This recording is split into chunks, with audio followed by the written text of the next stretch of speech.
Assalamualaikum students. Today I will discuss more on direct result. पिछली video के अंदर मैंने आपको बताया था कि डायरेक्ट रिजल्ट को हम किस तरीके से इस्तेमाल कर सकते हैं। मेरे पास ये कुछ डायरेक्ट रिजल्ट लिखे हुए हैं। डायरेक्ट रिजल्ट के कुछ केसेस मैंने आपको इस वीडियो से पहले मतलब जो है पिछली वीडियो के अंदर जो है बताए थे। अगर आपने मेरी वो वीडियो नहीं देखी तो पहले आप उस वीडियो को देखें। डिस्क्रिप्शन में मैंने उसका लिंक जो है वो डाल दिया। यहाँ पे वहां पिछली वीडियो में मैंने कुछ केसेस को डिस्कस किया था, कुछ क्वेश्चंस को डिस्कस किया था कि किस तरह के जो क्वेश्चन हमारे पास आ सकते हैं और किस तरीके से जो है हम डायरेक्ट रिजल्ट को इस्तेमाल कर सकते हैं। इस वीडियो के अंदर मैं कुछ मजीद केसेस को डिस्कस करूंगा कि किस किस तरह का क्वेश्चन हमारे पास आएगा और किस तरीके से उसको हमने बना के इन रिजल्ट का इस्तेमाल करना है। ये जितने भी रिजल्ट लिखे हुए ये बहुत ही इंपॉर्टेंट है इंटीग्रेशन के अंदर। आइए देखते हैं। एक केस मैंने यहाँ पे लिखा है, इस तरह का क्वेश्चन भी आ सकता है। जितने भी केसेस होंगे मैं सारे के सारे यहाँ पे जो है वो आपको बताऊंगा कि कैसे उनको करना है।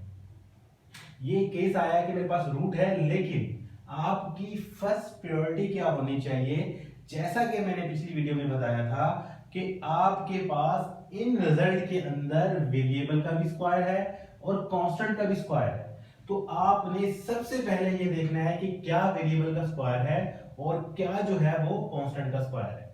अब यहाँ वेरिएबल का तो स्क्वायर है, लेकिन प्रॉब्लम ये आ रही है कि इसके साथ कोफिशिएंट है, उसका स्क्वायर नहीं है। याद रखें मेरी बात कि अगर वेरिएबल के साथ कोफिशिएंट होगा तो उसका स्क्वायर भी होना बहुत जरूरी है। देखें कैसे। तो सबसे पहले हम इसको क्या करेंगे कि इसको भी स्क्वायर बनाएंगे ताकि ये होल का स्क्वायर बन सके। कैसे देखते हैं। यहां पे ये डी ऑफ एक्स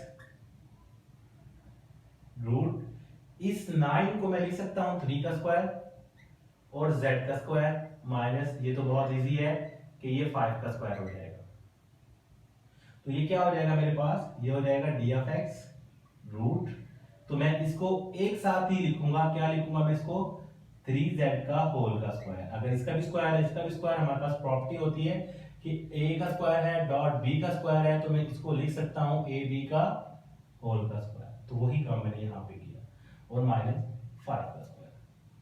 अब हम रिजल्ट देखेंगे कि रिजल्ट क्या होना है कि रूट है मेरे पास, अपॉन में है रूट। अब मैं देखेंगे कि मेरे पास वेरिएबल का स्क्वायर है पहले और बीच में माइनस है। जब माइनस होगा तो याद रखें अगर वेरिएबल का पहले स्क्वायर है तो आपने कंडीशन देखनी है कि वेरिएबल का पहले स्क्वायर होना चाहिए, और अगर कांस्टेंट का स्क्वायर है तो कंडीशन होनी चाहिए कि कांस्टेंट का स्क्वायर होना चाहिए। अब यहाँ पे ये वाला रूल लगेगा। देखिए अपॉन में रूट है, वेरिएबल का स्क्वायर है, माइनस है, कांस्टेंट का स्क्वायर। इसका मतलब है कि हम इस रिजल्ट को इस्तेमाल करेंगे। और ये रिजल्ट मेरे पास क्या है, इसको लिख लेते हैं log x plus root x square minus a का स्क्वायर प्लस सी।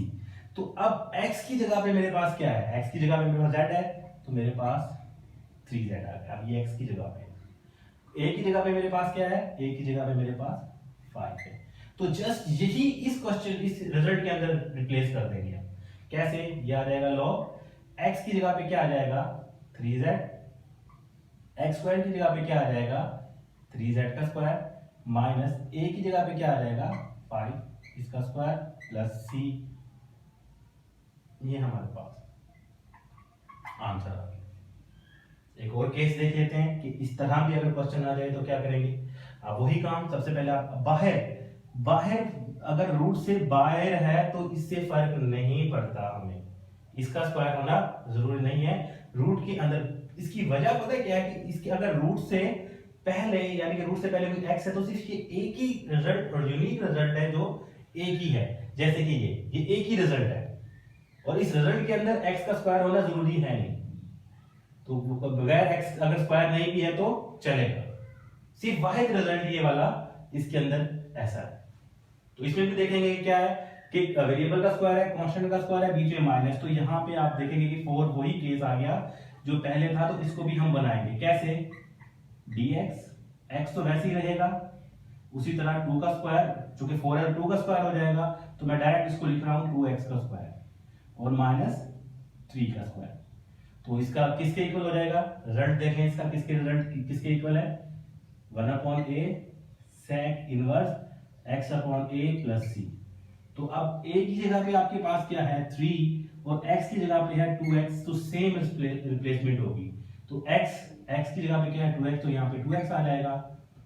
और सॉरी, इसको हम देख लेते हैं क्योंकि ये तो रिजल्ट है, लेकिन यहाँ पे एक चीज और आपको देखनी पड़ेगी, वो ये देखनी पड़ेगी कि जो x आपके पास रूट के अंदर होगा वही यहां पर होना चाहिए।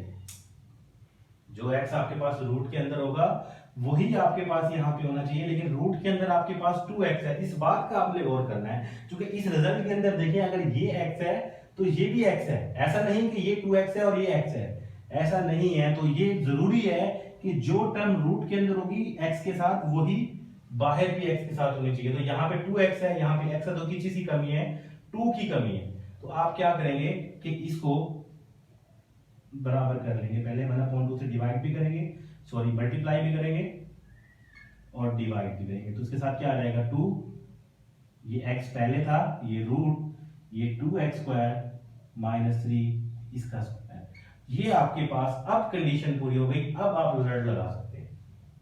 तो अब रिजल्ट क्या लगेगा? 1/a, 1/a की जगह पे आप क्या लिखेंगे 3 sec इनवर्स x/a। x की जगह पे आप क्या लिखेंगे 2x, a की जगह पे 3 लिखेंगे प्लस c। ये डायरेक्ट रिजल्ट आ गया। इस क्वेश्चन में आपने इसका ख्याल करना है कि जो टर्म बाहर अंदर होगी रूट के वही बाहर होनी चाहिए। अगर नहीं होगी तो हम बनाएंगे, बनाने के बाद ही हम रिजल्ट को पुट करेंगे। इसके बाद अगर वो नहीं बनाएंगे जब तक रिजल्ट पुट नहीं होगा।